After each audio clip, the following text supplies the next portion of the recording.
Today is October 3rd, 2007, and this is Sarah with Julie and Dolphin, and we're in their room where they sleep and doing a read off of some white paper, and then we're going to do an interview, and Julie's eyes are hurting, so they may be closed quite a bit during the interview.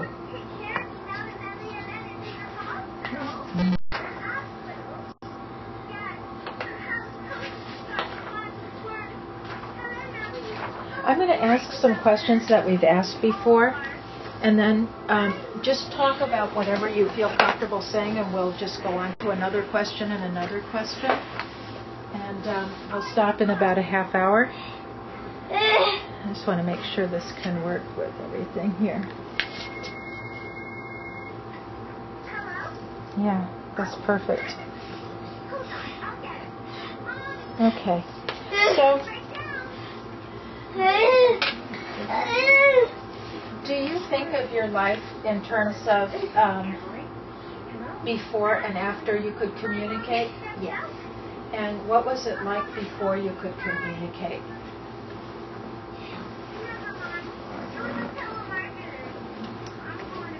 Not good.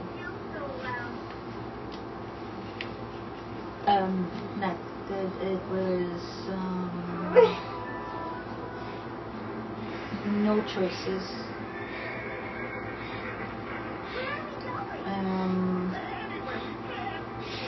Like an animal. So, kind of, somewhat. Did you feel like an animal inside, outside, or both? Inside, outside.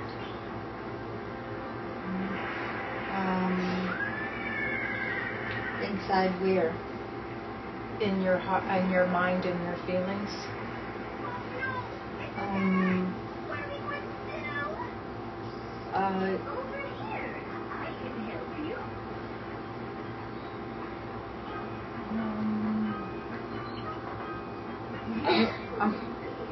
I was like an animal in the way that I was instinctive or primal. This, but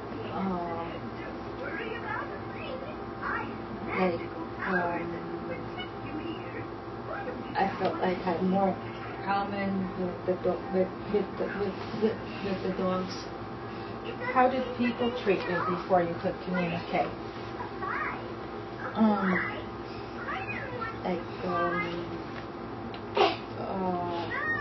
I was retarded then.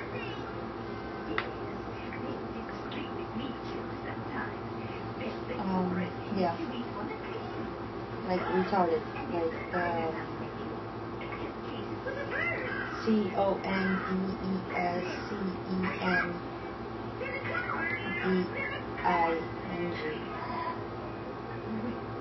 Condescending. Yes. What was it like at home? Better. Better. What was it like? How was it better? What was it like to be with people you knew versus strangers before you could communicate?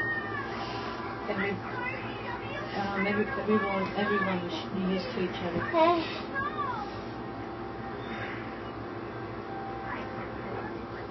And how did you didn't do nothing wrong until you were outside.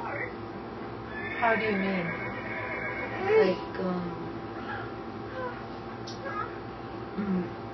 if I did something at home, it was okay, but if I did something outside in front of people, then it was not okay.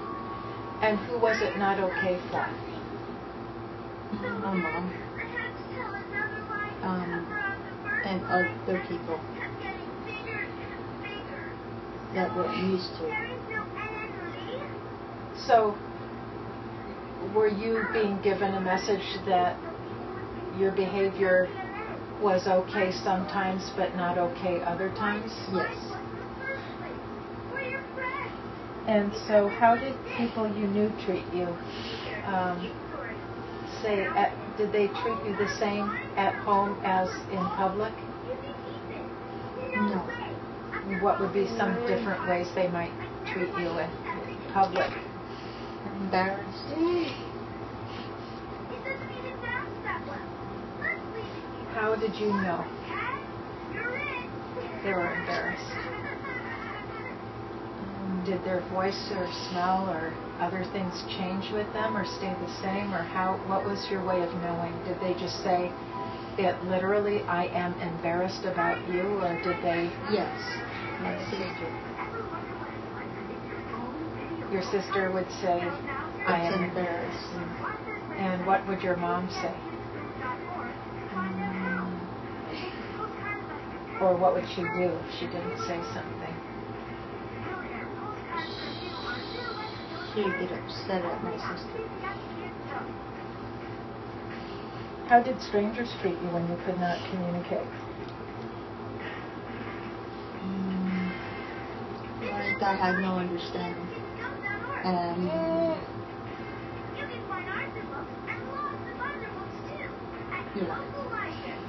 Yeah. Did you feel visible or invisible? Invisible. What could someone do, what would a stranger do that helped make you feel invisible? They talked like I wasn't there. So if they're talking, they were talking to somebody else, but not to you? Yes. And why? I'm going to switch to a different topic here. I wanted to talk, if it's okay, a little bit about stimming, which would be things like if you're biting your hand or doing movements that are repetitive. And we had talked, when I first met you, you had talked about that you sometimes in the past would do things like bite or tear or eat your hair, and now you do things with biting or eating your fingers or your feet. And can you help for a typical person to talk about why?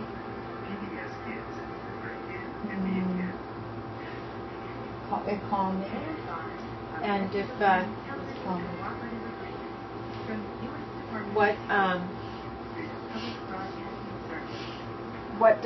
so stimming helps you calm down, and why do you no longer do other stims, or why have you sometimes changed stims in your life?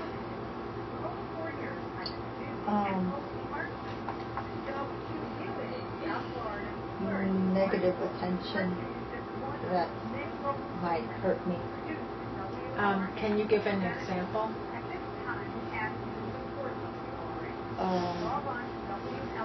People calling the police and or ending up in Baker acted or the police testing me for drugs. What kind of a stim would make police or typical people react that way? Because right now your stim looks very calm.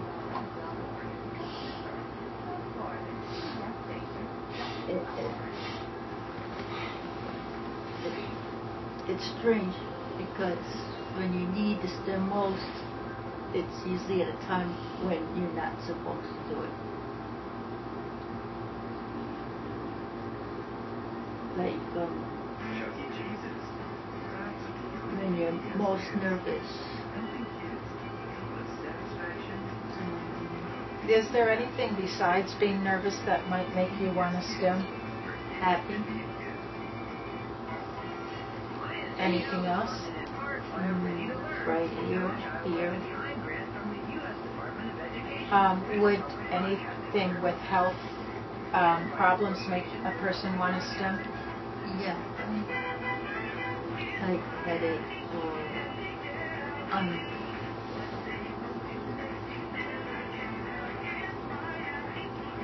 What is more for stimming?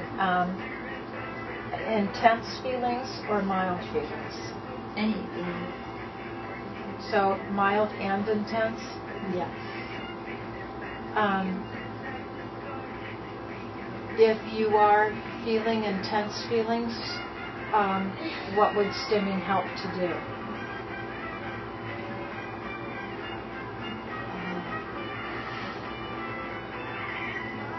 Would it make your feelings more intense or more calm?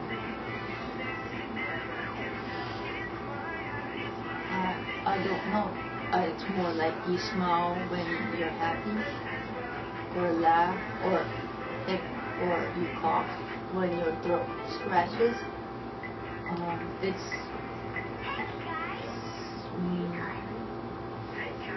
It's like it's sometimes you don't think about it. It just happens and you don't notice, or until. If somebody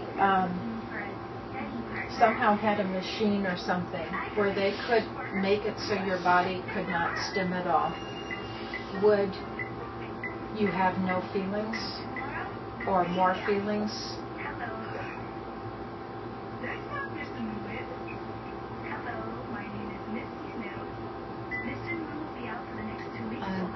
I don't understand. A machine that will... If there was a device or a machine or something that could make you stop stimming, like you just, even if you wanted to stim, you physically could not stim, would it make you have no feelings, more feelings, less feelings, or something else?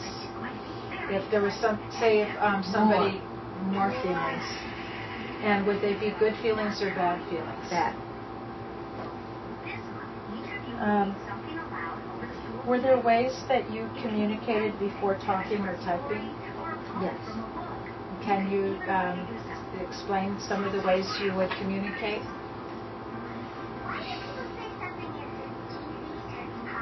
A lot of it nonverbal. And what would be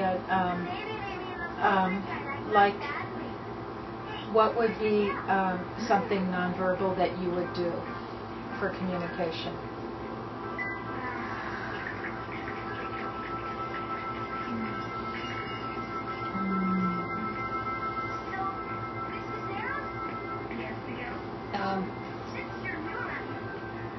Like the dolphin, she has a lot of nonverbal communication, and it's different than typical nonverbal communication. What would typical, can you say something like what would a typical person do for nonverbal communication?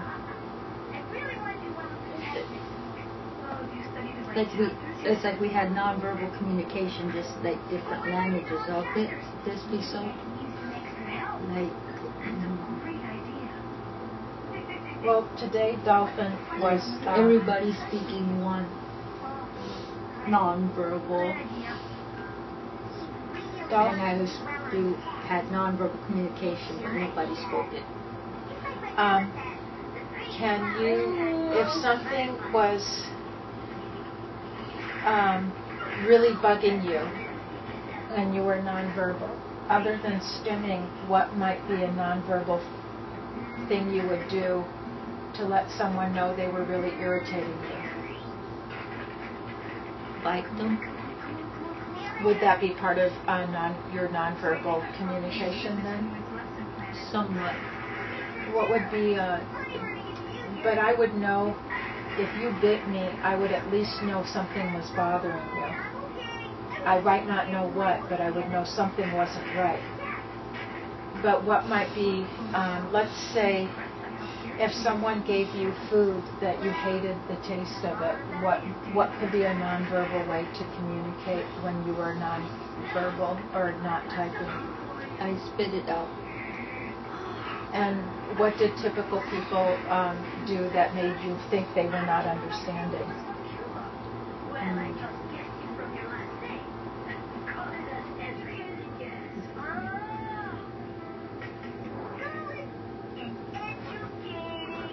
Not understanding that. You said that there was some parts of your nonverbal communication nobody typical could understand. No. What if you found something interesting and you liked it? How could you show that if you had no typing or words? Would that be part of the language nonverbal language they couldn't understand? Yeah, I would pay attention to it. Maybe too much, or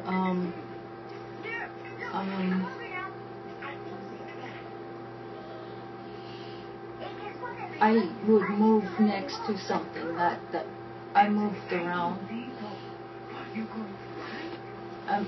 I moved around something. But a typical person might not understand that if you were moving around something, that meant you were interested in it. Yeah, or like, and I didn't like direct the approaches sometimes. What would be so a typical person can understand, what would be a direct approach? Okay. If I said hi, I needed to ease up on, like ease up, like that's like the song Ease Up On It, like that's like, it's a song.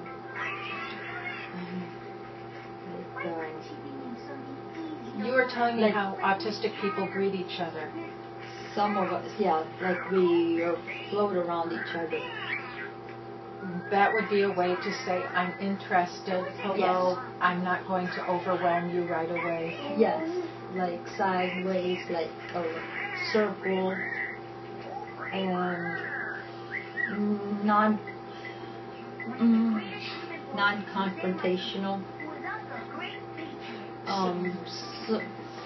Many people could come off as confrontational.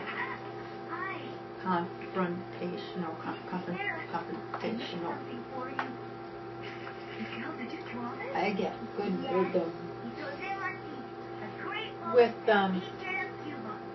so if I were I am a typical person, so if I met somebody autistic for the first time, what would they, if they felt that maybe I'm okay to check out, what would they maybe do if they couldn't type or talk to show me that they maybe want to start to get to know me? What would their behavior be? It would depend on what kind they are. Mm-hmm. Well, what if you mentioned that there are different physical characteristics to different autistic people? Yeah. So why not give me, like, say, a characteristic and what that person would do? Like, what would Dove's or Dolphin's physical characteristic be?